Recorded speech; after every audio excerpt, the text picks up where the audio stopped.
Right. Nhasi ndazongotomukawo ndikangofunga title yandafunga iyi. He who finds a wife finds a good thing. Zviri muBhaibheri. Guys,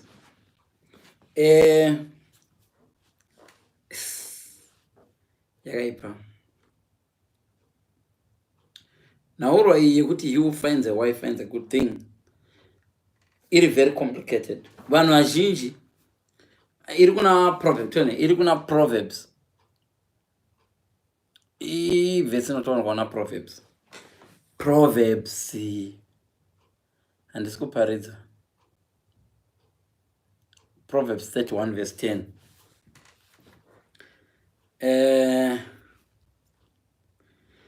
Inoti, he who finds a wife finds a good thing and obtains favor from the Lord.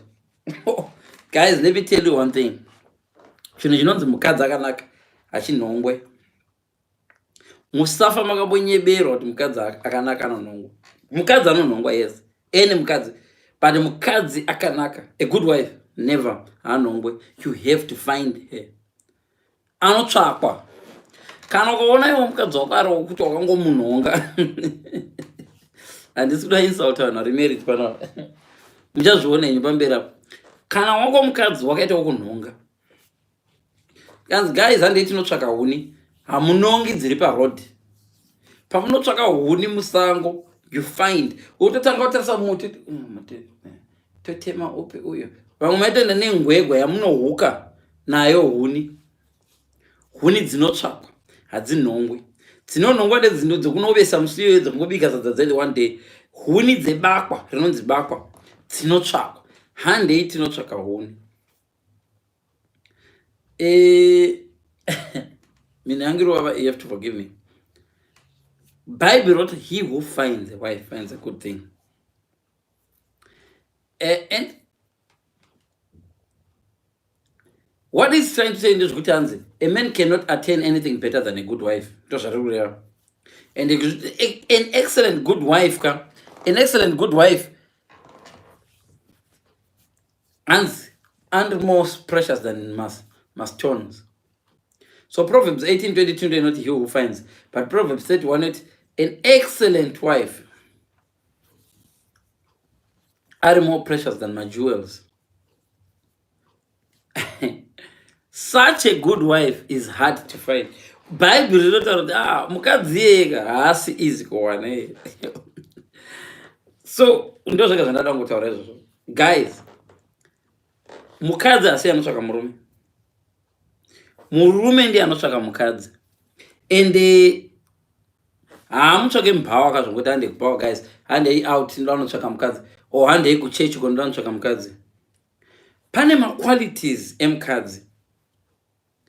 Maybe vanhu vanoda kuziva kuti what is a good wife. I'll try by all means kuti ndibvudze a good wife munhu akaita sei. A good wife munhu ari virtuous. Munhu watingati ane grace of God paari, watingati crown jewel, watingati lover, watingati a confident, handizi uya munhu wokuti you feel kumudza zvinhu zvako, mai vevana vako, nezvimwe. So we're talking of munhu akabatana. It's not, there is nothing wrong nokudana nemunhu akabatana. Many people, love is a good wife akabatana. Good wife anenge akabatana. Seriously, jokes is hard to find. Munhu wokuti ukamuti structure anenge akatsemura vanhu vese, ukamuti malooks anenge achitsemura vanhu vese, good behavior achitsemura futi vanhu vese, unhu wokuva a good mother achitsemura futi vanhu vese, zvese munhu wokuti kana unaye mumba unoshaya reason yekunohura panzapa. That's a good wife. This life is very complicated, but ndo inonzi good wife. So variko, but hard to find. And he who finds obtains favor from God. Munhu anenge wana good wife yakaderoka, honestly anofanirwa kutenda Mwari chaizvo. Zvino imimi vanhu kasha musinganzwisisi kuti munoda mukadzi anowanikwa ari easy ende pamwana achingotika one box regood wife unofanirwa kunge 10 magood wife qualities. Good wife 10 qualities and achitika ese that's why uchinzi awanikwe, which means pachato kana uchinotsvaka good wife uchatomboita mistakes hobo. Zvinonya kungoti watanga kuona ndiye wawana uyo auya izwi avasi magood wife vanava. Uzoona kuti 2 years later 10 years later wahurigwa wazodi. She wasn't a good wife. She wasn't a good wife. A good wife is hard to find, you know. So pane ma ups and downs I'm not gonna get and I'm not gonna forget good wife munhu ari inferior. Adam anombo createwa kuti aite inferior kuna Eva. No. Design a marriage yaidori yekuti vabetserane, you know. Kudanana senge twin sister rako unoenda ofunga love chai ufunga kudanana senge anomuza kudana kuita ma identical twins, but waita ma twins ari asiri identical fraternal asi mwari musikana mwari ziya bonde kuti munodanana zvokudanana chacha, you know. You unoda kushare everything nemunhu wako. Ukadya chinhu chinonaka so unonzwa mwoyo wako uchida kuti denda zvandina ningi ari kubasa ndasingo chamuchengetera. Do zvinenge zvifanirwa kunge zvakaita marriage ndo zvaida kuti mwari vaite pana Adam naEva. That's why zvona kuti kushare even apple rakashewa ero rakazoshewa apple ranga radliwa nenyoka uye asipo rakauya kunzi baby kune apple randapiwa, and zvizvo munozviona kuna Genesis 2:18. But aiva helper kureva munhu anobetsera. So akasikwa kuti abetsere, he was there kuti ave helper. And kubetsera ma responsibilities agara achitove nomurume, but nyaya iripo ndekuti helper zvirevi munhu house girl.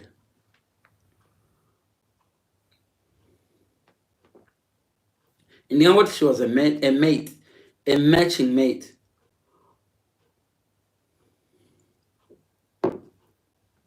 So mukadzi ngati kana uchida zvestructure ukamona so all my boxes estructure anotikwa. Yes, variko vakadero, but they're hard to find. So ndosa Bible chiti he who finds. So unogona kuona munhu ane good personality asina zvimwe zvemaqualities zvandataura izvi. Oye hatereri chidhakwa and stuff like that. That's a good wife. She's just a wife. Just because akuzvarira vana vakanaka azvireva kuti she's a good wife. Wawana muzvare yakanaka. Good wife is good wife. She knows a good wife. Mukadzi good wife should add warmth mumba mako kunzwa kudziirwa so unaye. Munhu yokuti akapinda mulife mako ane impact kubva kucharacter yake chako chaiko. Even destiny yako so inge iri mumaoko ake kuti uyu munhu ikoyo ari kubuilda my career. Uyu munhu uyu tikuenda nejeni uyu munhu kana uri career zvemusic munhu ndiri kufamba naye uyu tiri kufamba nomunhu uyu towards my career music. Uyu ndi a good wife uyu ari pauri kushota ari kuwedzera. Good wife haawanike zvokumhanya. A good wife will remind you of your talents, your abilities, how good you are as a man of God, how special you are, how intelligent you are. You as well as a good husband, you'll be able to tell your wife how good she is. How you compliment each other. Uchibva kubasa wakatsama soka waenda kumba iwe unonzwa kuti kumana kustress yekubasa iyi unoikangamwa. Dzimwe nguva wakanetsewa kubasa chako chako wangova ndine mukadzi kumbasa unosmile. That's a good wife. Her body speaks yatingati peace to you. Kumuona achicrossa mukitchen acheni good wife anova unonzwa body yako ichibvuma. Kazhinji vedu tinongozosettle from what we have zvatange tangwasa kuwana. Ndo zvamunozoona kuti even smile yake mawords ake, tone, knowledge, zvinotaura peace. That's why akadzi musinganzwisise, kune murume soti akakutarisa so usina zvaita nokuti you're so beautiful, kukurumbidza zvekuti unoshauri unobhlasha, ndopindura chitodiko, and hazviitwe one day. Anenge awana a good wife murume, kana kuti iwe unenge awana a good husband, murume anoziya. Wakaona varume vanomodana vava munogara navo vasingambokukomplimente gore rinopera sinambokuti wagona chero kubika chaiko. Guys, makaroora nenyika, hapana good wife apa, hapana good husband apa. So haasi overly proud good wife, haasi uyawe munhu kuti kuti you're so beautiful, I know. No. haasi uyo kuti unobudza kuti imbonyarara nitaure, no. Unongoona ati ungonyarara iwe wega, unongomuteererwa futi. haasi uyo kuti pakaita meeting ari pasaidi newe anoita take over, no. Anokutarisa so even achiziva answer, anokutarisa so murume muri mese achiziva iye ndiye anoziva answer, iwe hauizive. Okutarisa so kuti dedi muri right, answer ndinayo when you need me. Wotochuza iwo murume kuti akuzevezere kana kuti imboteerewo mukadzi wangu aexplain. Ndiyo inonzi good wife iyoyo. Good wife inokoza relationship ive friendly, muve nefriendship, emotional, physical, spiritual intimacy yekuti munoblosoma together. Those are the Bible. Your body speaks peace because she embraces you with open arms. Akakuhaka so my lips ake anengazere kuseka, laughter. Her words are so calming. Nyango makatsamwa akataura newe matsamusana, so her words are so calming, azere peace. Kwete munhu yokuti anokuti she has hard to find munhu anotaura awanikwe zvokumanya. That's why it is a good wife is hard to find. As ariko, yes, there is a lady out there, a proper lady who fits that bill.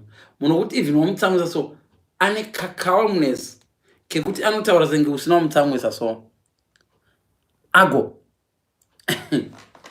Unoza problem yacho ndekuti mumarriage imomoka chero suspicion hauiteyo, kumusasa kuti haangandihurira ari so calming zvekuti unonyaza ndewangu variko akadzakadero, wokuti unokwanisa kumusiya zvichonyaza uyu haandihurire uyu nyangozvita sei. Variko vakadzi vakadero, but they are hard to find. It doesn't make ukanonoka anokutsvaka kuti are you safe, ukatake something, yes I'm safe, haakupe cold shoulder. Nyange matsamusana sei haakupe cold shoulder, haana mawithering looks like kutarisa zviro zvikufinyamira, haana zvokuti hausi kuchengeta mai vangu. Munhu wega unoda kuchengeta mai vake. Confidence iri pacho yakapenga. Murume wacho anokutrasa, murume anokutrasa zvokuti anoti hey driver, endanodroperawo mukadzi wangu kumba asingarohwi neana. Good wife, yes, variko, but they're hard to find, you know. Wokuti nyange ukamupa mari ukati ndanobhenka haambovige imwe kuti ndopa vabereki iwe.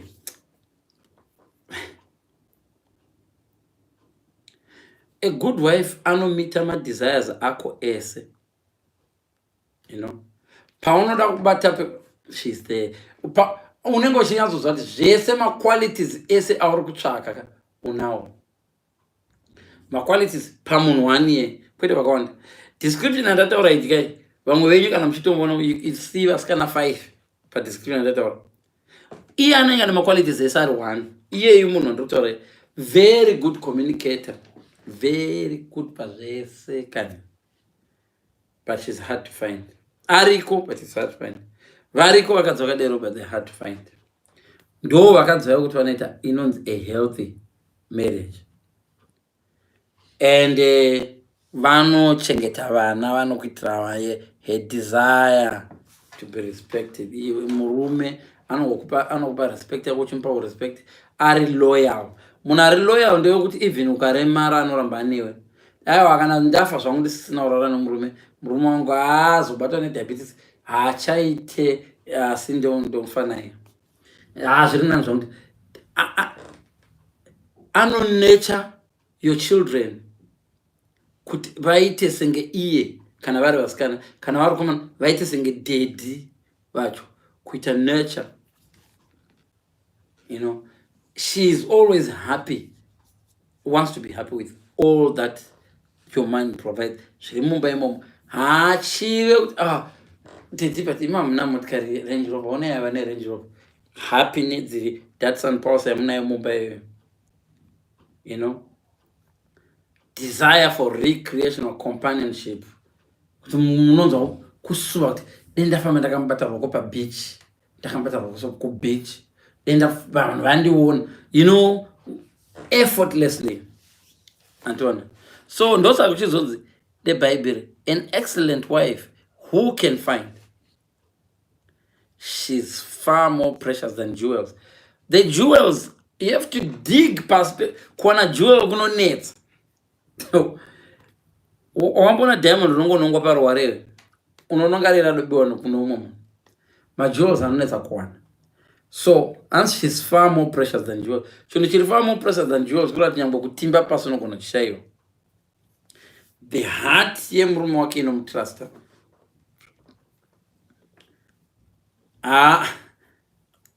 She does him good, no harm. All days of your life. Iwe, hands all days of your life. Kurauti kusvika murufu. So a good wife ka munhu wekuti ukatarisa so respect chero kubasa unopiwa. Akauya so madam venyu vambouya pano vachikigirai lunch. Iwe, nyangwe postman anoziya, anorespekta mukadzi wako asingakuziya.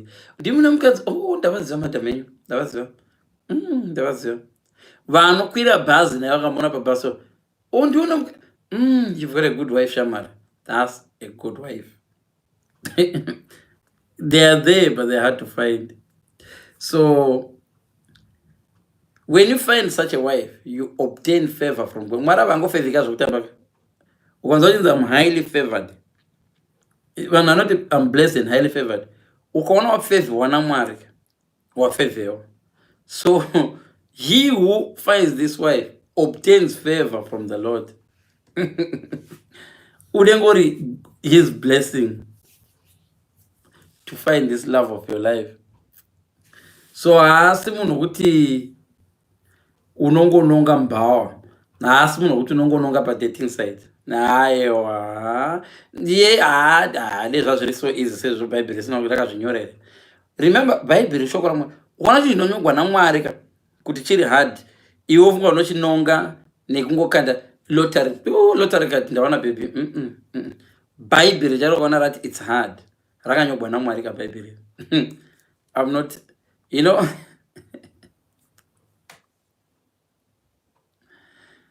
It's a wife anobrega nemurume wake. Listen guys, this wife is a good thing. That's all I can say. Mukadzi yokuti akasimuka kati baba vekwangu vanosanditeerera so. Vakawanda vanenge vachimona. Unoziva munhu ane diamond jewel, munhu wese anorida jewel roro. Nevasina power yekuri wana jewel roro vanorida. Vanenge jewel. So guys, tisingadunyeberana chako chaikoka. A good wife is hard to find. Zvenyu zvokuwana vakadzi easy zvamunotaura, I found this wife, I found that. Good luck. A good wife is hard to find. So mainzwa quality a good wife. Thank you so much guys, and I think that kwanza 20 minutes zangu, I'm so happy I've managed to do the 20 minutes. I think I've helped you. So it's a guy who needs to find the wife. It's not the wife that, the Bible never said, a wife who finds a husband. No. It's a guy who needs to find a wife. And pane effort in order to. For you to obtain favor from God, you really need to be happy, I think, to be in a very good standing with God to get the favor. I won't go favor you just like that. I won't go favor you just like that. So, guys, he who finds a wife finds a good thing. And ya tichiri kure makaona ivavo kana vasina maqualities andataura iwayo ukuona uchingom beauty a good wife anotika maboxes ese kubva kubeauty structures just yes yeah handisi ndazvitaura bhaibheri riri kuzvitaurira and its true variko they are there but they are hard to find, which means dzimwe dzenguva unogona kunomuwana kana kutobva kusiti kwauri kutoenda america chaiyo kunomutsvaka, kana kutobva unodzokera zimbabwe kunomushipa, kana kutobva kutonomuwana kuchina, kana iwe ndiwo waungoziva kuti good wife yacho unoiwana kupi. He who finds a good wife finds a good thing. So guys, those who are single, go and find makadowanikwa good luck kana makawana, but a good wife is not easy to find. Haasi yokuti unongovigirwa pamba kuti hey guys, kune mukadzi ari apa ari kuda kuroorwa.